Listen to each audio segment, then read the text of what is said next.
Step inside a horror cave this October, as today we're having a look at Pennywise the Dancing Clown. With this release, as pretty much we've got with all the other releases, we get yet again the same body for Pennywise. Nonetheless, we have plenty of brand new accessories and, I must say, pretty horrifying stuff that's coming your way.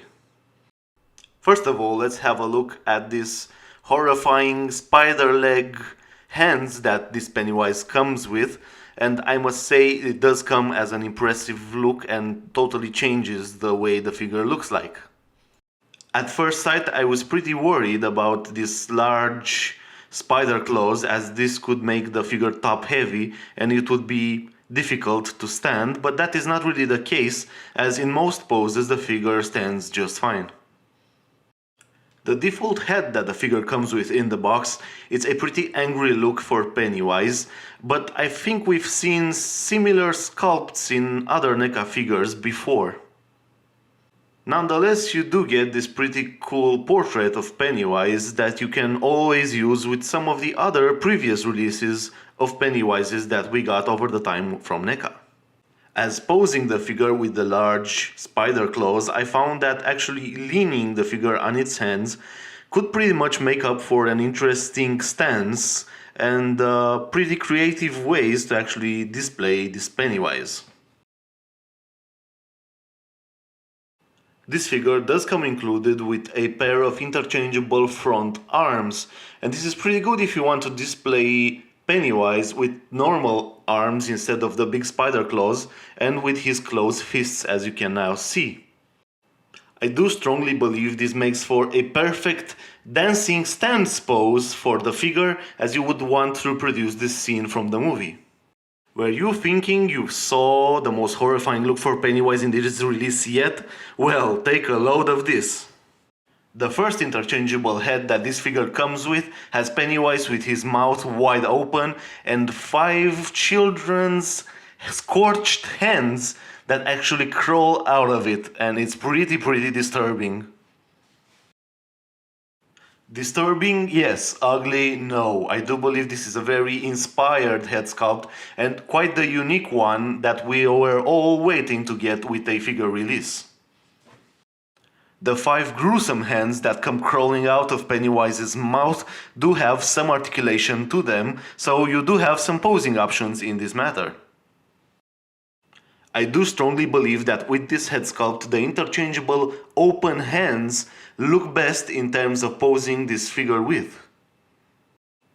It is easy to see why I would believe this would become pretty much my go-to way of actually displaying Pennywise the Dancing Clown, and just for the original way actually this head sculpt looks, and also the fantastic posing options, as well as the way you can actually reproduce the original scene from the movie.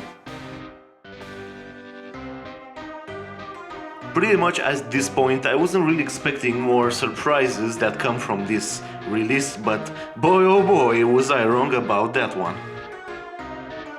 Entering the Deadlight's head sculpt that does come included with LED light, a more than appropriate look for the Eater of Worlds. I believe that the best effect you can get from this head sculpt is actually shown right here. As you can see, the light reflects from the largely open mouth and all the rows of teeth that hide within it.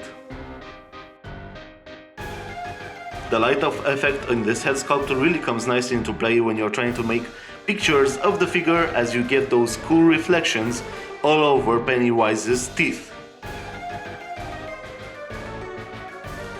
You do get yourself a third interchangeable head with the release of this Pennywise.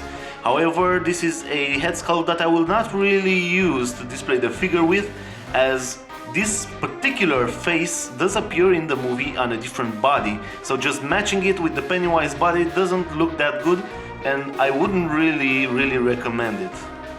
It does come, however, as a nice addition to the whole package of this figure.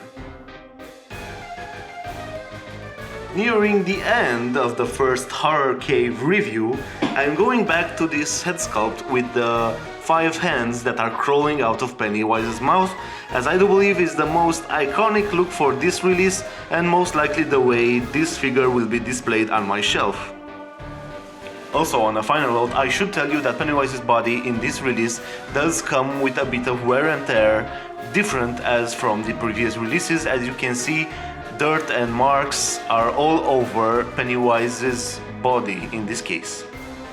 This character can only hope you enjoyed the first horrifying episode of a long horror series that is coming your way this October, right here in the Collector's Cave. If you did enjoy the first episode of the Horror Cave, don't forget to hit that subscribe button so you'll be up to date with the next horrific figure reviews coming your way in the Collector's Cave. Stay tuned and see you next time.